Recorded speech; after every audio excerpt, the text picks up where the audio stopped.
No, no, that wasn't me. That was the neighbor. I don't know. Hey, it's time. The time has come. The time is now. It's the Classic Guitar Rock Daily Update for Thursday, March 21st, 2024. Did you ever think it would be 2024? I remember being in school thinking, when the year 2000 comes and I'm into my flying car, I'll be like 23, 24 years old. No flying cars. No, we don't have any of those. We never had the giant frogs with claws that were supposed to come in 1984, and the killer bees. What happened to the killer bees? We never got the killer bees. I'm feeling like it's been a letdown. No flying cars, no killer bees, no frogs with claws. I don't know, but all we can do is endeavor to persevere. I mean, that's all we can do. So let's talk about the important stuff, the news. Okay. Ace Frehley, the spaceman, he is strongly denying accusations online that he wasn't the main guitar player on his new album.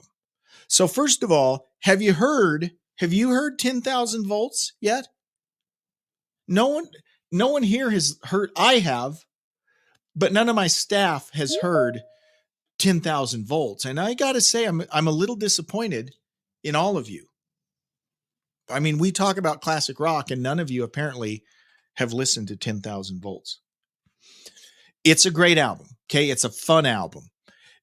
Is it on the level of the new Priest album? No, but it's a good album.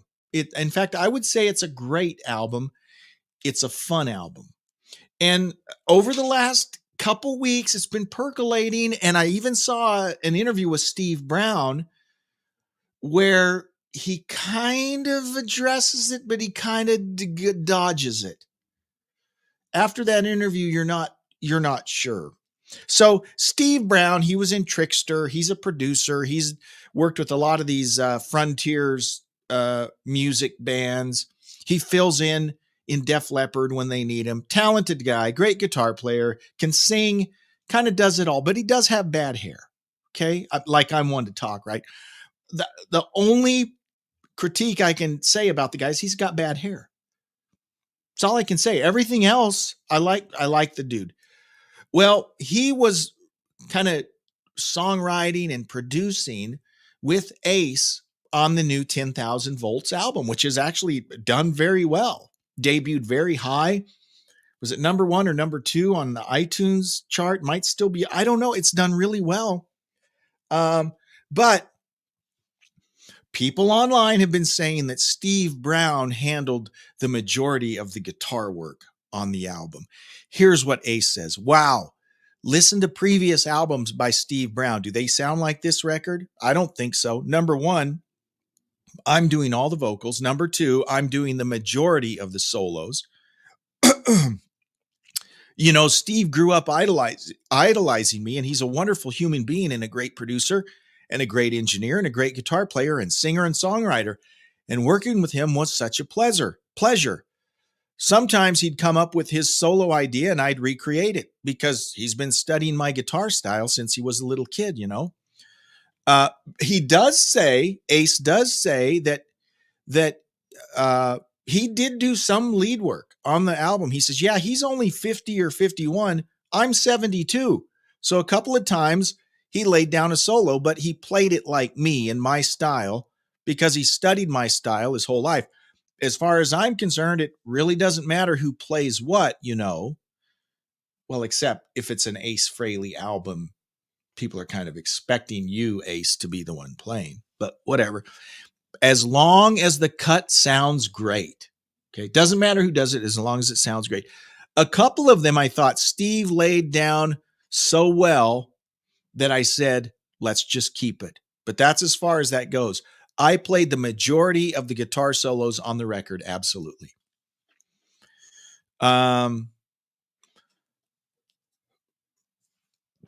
that's what he says. He does say that Steve Brown handled the majority of the background vocals. He says, it was great. I was very flattered. You know, he told me his two biggest influences were me and Eddie Van Halen, may he rest in peace. And so it was his dream to work with me. Once I realized his talent and his abilities as a writer and an engineer and a guitarist, songwriter, and singer, he did most of the background vocals on the record, if not all of them. Of course, we doubled our vocals, but everybody does that. I mean, Kiss was doing that in the 70s. That's a process that's been going on in rock and roll for 40 or 50 years. Okay, so what we've got here is, I'm sure Steve played some of the guitars on it. Ace even says there might be a few solos that Steve played. The debate or the accusations are that Ace was not playing the guitar solos on this album. So the truth is in the middle, right? That's usually where it is. I'm sure Ace played some, and I'm sure Steve played some, and Ace was working with Steve very closely, and he said that as a songwriting partner. And Steve had a lot to do with that. And you know what? There are lots of producers. Guys, Mutt Lange. I mean, you think of the famous Mutt Lange albums, whether it's Back in Black or Hysteria by Def Leppard. Mutt Lange is all over those albums, right? So I don't, to me, it's kind of much ado about nothing. I'm sure that Ace played some of the guitars, and I'm sure Steve played some of the guitars. And I do agree with Ace on this point. Is it a good album? It is a good album. What's the big deal? So I don't know. I don't think it's really that much controversy, but if you haven't listened to 10,000 Volts, you should. It's pretty catchy, right? And it's an Ace album. You're not expecting Dark Side of the Moon when you listen to Ace, right? These are going to be typical Ace kind of juvenile lyrics. It's a party album. It's a good time album. It makes you feel good, right? That's kind of the whole point. And there's nothing wrong with that. So go out and enjoy 10,000 Volts. He says, lastly, quote, people are always going to say something that's going to start things off. I've read dozens of comments where people say his vocals are too good. He probably auto-tuned the majority of them. Yeah, you can ask me. You can ask Steve Brown. We didn't use auto-tuning on any of my vocals. I have perfect pitch. No, I'm not the greatest singer in the world, but everybody who hears me knows it's me. I have a certain vocal style. There you go. Perfect pitch, by the way, doesn't mean you have, as he says, doesn't mean you have a great singing voice. It's what he just said. Perfect pitch just means that people with perfect pitch, well, they have perfect pitch. They can tell if notes are out of tune or not, or that sort of thing. And I don't know if he has perfect pitch. He says he does. But, usually when people are picking on Ace, it's usually not about him being pitchy, being off key. It's just that he doesn't have the world's best voice. I think he hits the notes he needs to hit. I don't know.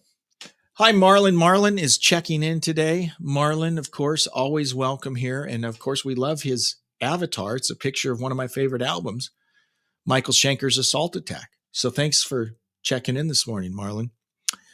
Elton John and Bernie Taupin were recognized on Wednesday evening, that's just last night, as the recipients of the Library of Congress's Gershwin Prize for Popular Song.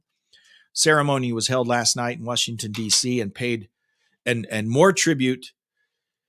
And let me rephrase this. It was held last night, and Metallica, Joni Mitchell, and others paid tribute to the duo. Metallica began the evening with a cover of Funeral for a Friend and Love Lies Bleeding. They were followed by Annie Lennox performing Border Song, who then teamed up with Joni Mitchell, who won this same prize last year, by the way, and Brandi Carlile for a rendition of I'm Still Standing. Elton John has, there's the good stuff. And then, to me, I'm Still Standing was kind of the throwaway poppy stuff that's not on the same level as Funeral for a Friend or Candle in the Wind or Daniel. Some of those really, really great songs. I'm Still Standing is kind of just a cheesy, whatever, that's okay. I like cheesy songs every now and then. James Hetfield and Kirk Hammett were talking after the show. They said, they're an inspiration to us. Kirk Hammett said they're responsible for some of the greatest songs of my childhood. And when you look at the catalog of Elton John and Bernie Taupin, and it's an interesting partnership. Taupin wrote the lyrics. Elton John wrote the music. Usually, I mean, that's typically how it worked. They have a phenomenal catalog of great songs. So that is awesome. Okay, from the This Is Awkward file, letters central to one of the most famous love triangles in rock history are set to hit the auction block. What am I talking about? So once upon a time, there was this guy named George Harrison who was in a little band called the Beatles. And he had a friend named Eric Clapton.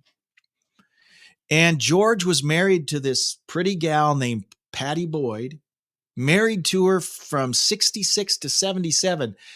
In my math mind, that's 11 years they were married. Well, during this whole time, Clapton's like writing love letters to Pattie Boyd. He called her Layla. So not only was he writing her love letters, but he's writing songs about her. Layla.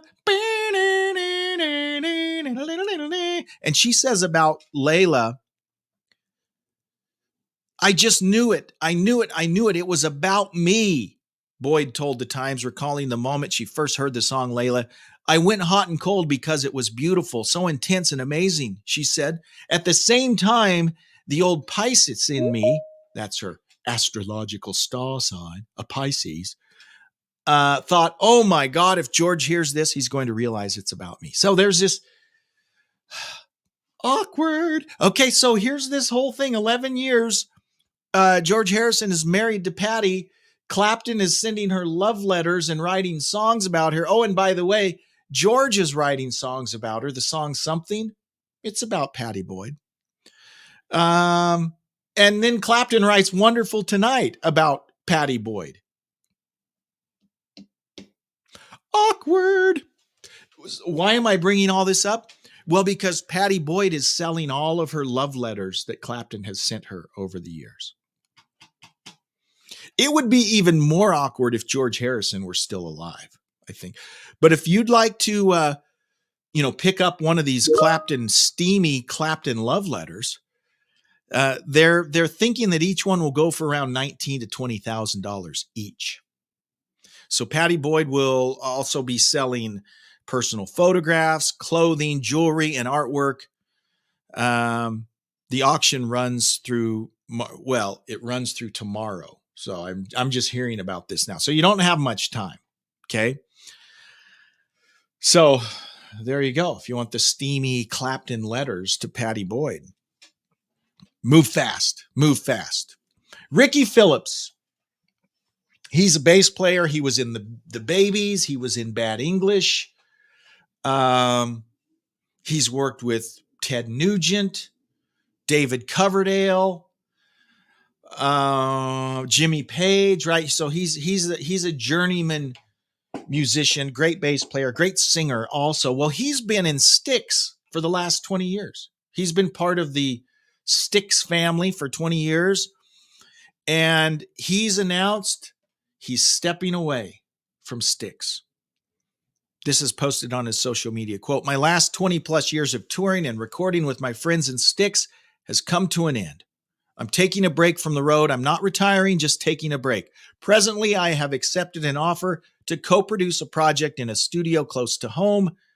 I've known since I was a kid that live performance is in my blood. So in time, I will post any future engagements or commitments. But for right now, Melissa and I will share coffee talk and meals from home with our critters close by. Of course, I will always cherish the adventurous days recording and touring with Styx. And I will truly miss the wonderful, crazy, and faithful Styx fans whose smiling faces I often saw more than my own family. And that's really what it sounds like it's boiling down to, is time away from your family. I think as guys, when I say guys, I mean people, not necessarily guys, not gender specific. When people get older, right? Their tendency is to want to spend more time with their family and around loved ones, which totally makes sense. And being on the road is a grueling thing. You know, every professional musician I've heard talk about it is like they would play the shows for free. They would get up on stage and play for free. What they get paid for is the touring, right? It's all the work that goes on between the shows, getting on the bus, getting to the hotel, loading, unloading, sound check, all of that stuff. Think about when you go on a long road trip, how tired you are, even though you've just been sitting in a car for 8 hours or however long. Think about doing that every day for 6 months, 8 months. Yeah, it's a slog. And as people get older, they don't want to do that as much. So I get that. Styx posted on their social media, "It was a joy to spend 2 decades with Ricky Phillips and Styx, and we wish him all the best in his new adventure. He'll always be a part of the Styx family, and we'll miss his presence on our stage and in our touring lives." So they had a show, or they have a show tomorrow night. And as of this morning, it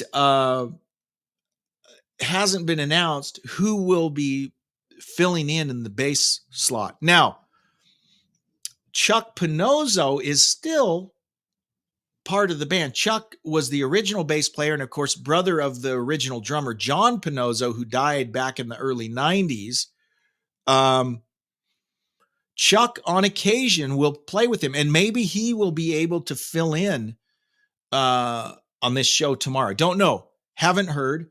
What's interesting is when Chuck is there to play, Ricky plays guitar. So he'll just play guitar on those songs where Chuck is playing. Chuck has limited involvement because of his ongoing battle with HIV. You know, fortunately, he's still healthy enough to play with them occasionally, but I don't think he can do it full time. So stand by, stay tuned, keep your eyeballs peeled for information on who the new bass player will be. And I just want to announce right now that I would be open to filling that slot in Styx as their bass player. I mean, I'm not a bass player and no one has asked me, but I'm ready to see the headline that says I'm open to doing it. That's the way headlines work. You know, that could be a breaking headline. Jeremy, host of Classic Guitar Rock, is open to touring with Styx as their new bassist. I'll just throw that out there. All right. In celebration of the upcoming 50th anniversary of the legendary Motorhead, ZT has gathered a staggering lineup of folks to narrate their personal encounters with the man that came to define the sex, drugs, and rock and roll lifestyle, Lemmy Kilmister. No Remorse, the illustrated true stories of Lemmy Kilmister and Motorhead. This is a 176-page tribute with a deeply personal foreword by his dear friend Dave Grohl, and a truly touching afterword by his longtime friend and collaborator, Ozzy Osbourne. So Dave Grohl is doing the intro. Ozzy Osbourne is doing the afterword. And they'll be hearing from people like Ozzy, Lars Ulrich, Slash, Chrissie Hynde, Dee Snider, Dave Navarro, Michael Moorcock. Michael Moorcock, the science fiction author. He had a tight relationship with Hawkwind, the band that Lemmy was in. Triple H, the wrestler. Corey Graves. Who's Corey Graves? I don't know who that is. Matt Pinfield, Penelope Sphere. Okay, now it's just people I've never heard of. Ricky Rockman. I've heard of him. Mickey D and Slim Jim Phantom of the, he was in Stray Cats, wasn't he? Yeah. So all of these guys are coming together to write, narrate, share their experiences they had with Lemmy and Motorhead. And I'm sure there'll be great pictures in there as well. Marlon says, your college team plays my hometown team tonight. Washington State versus Drake. Okay, so I know this is not a sports podcast, but let's just talk about this. I live in Eastern Washington, which is Washington State country. Yes.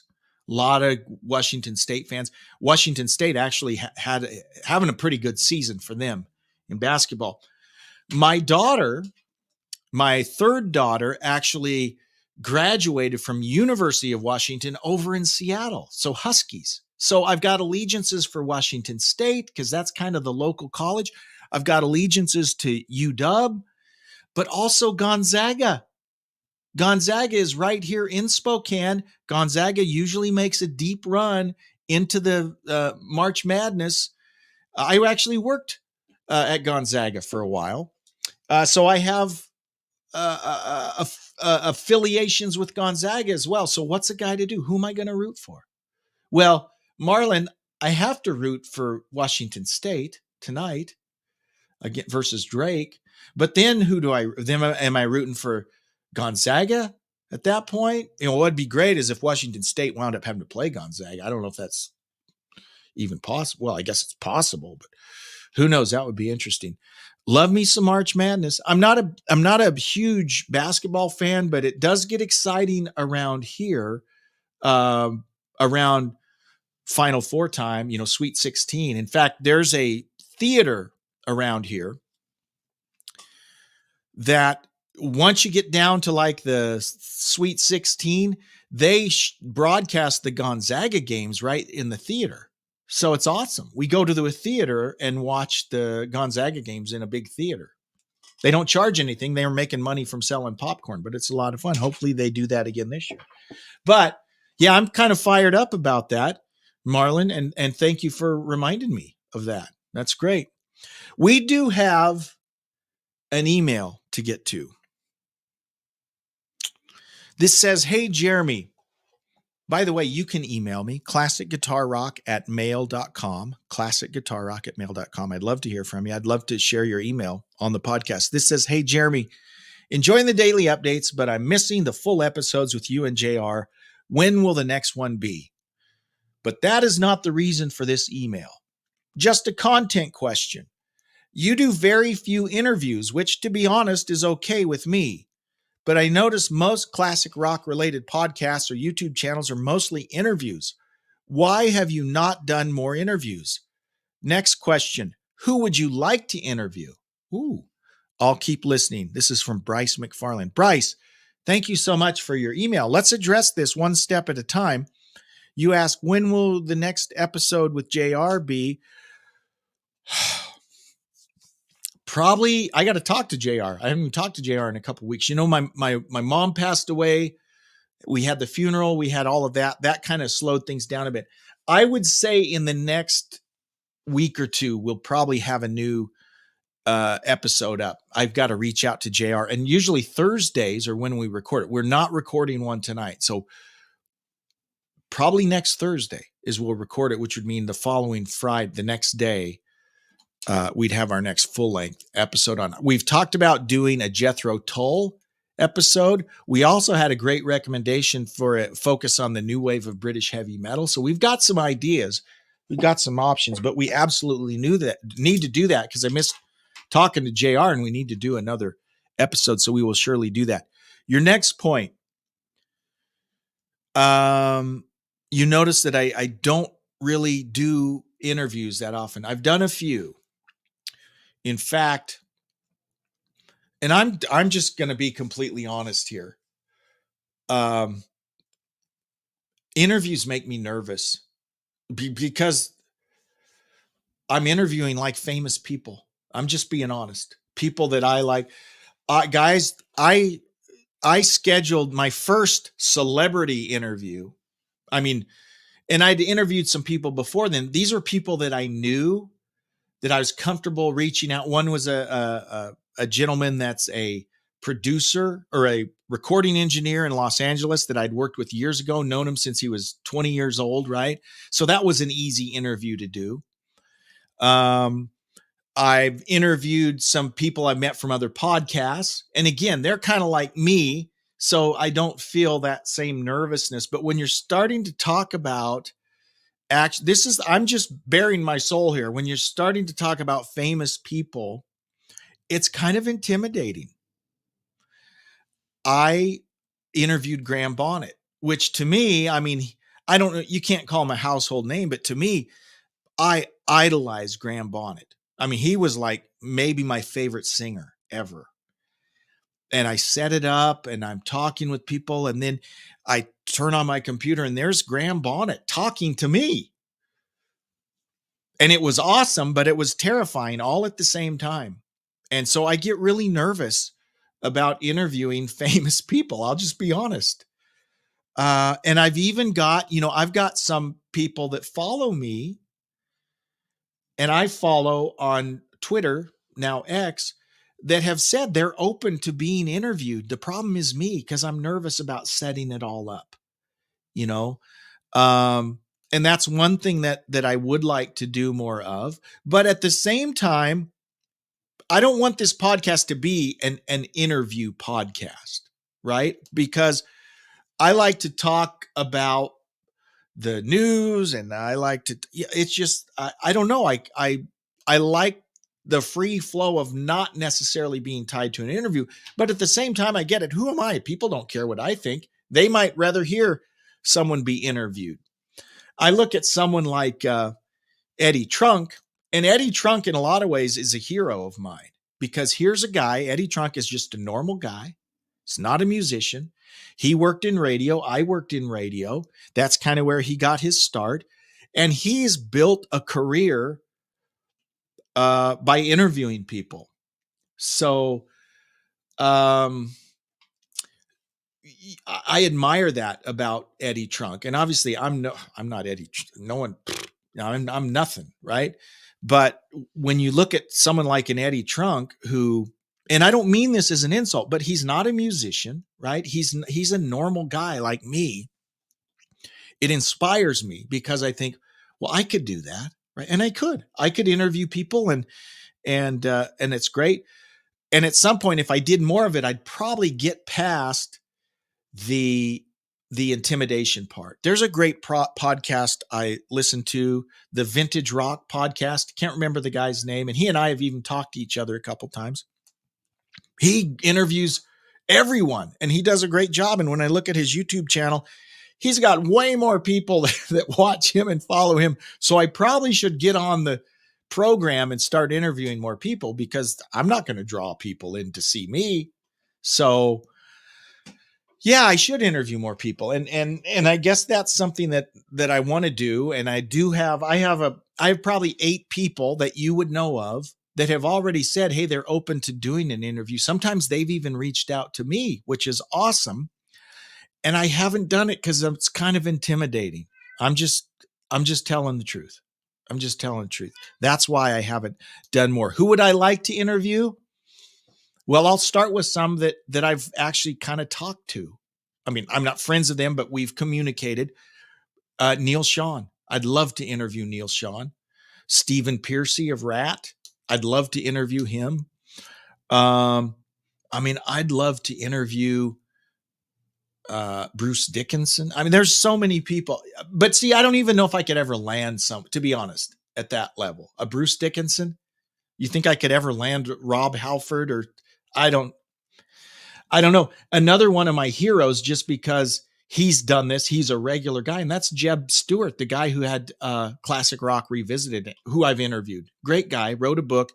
He's a normal Joe. He was like a production manager. He loved classic rock, and he started interviewing people, and he grew this website.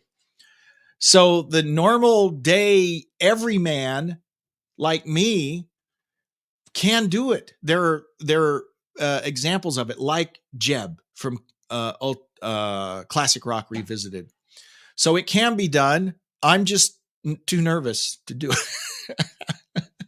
So one of my goals is to be more assertive and more proactive about actually lining up some interviews. So thank you for, pointing out this weak spot that I have, Bryce. Thanks so much. Any of you can email me, classicguitarrock@mail.com. And Marlon says, Graham Bonnet's best vocal performance was on Assault Attack. Agree. I would say I probably agree. Yeah, that's probably my favorite album that Graham Bonnet appears on. Though the Alcatraz, the first Alcatraz album, I really love. Down to Earth is a great album as well.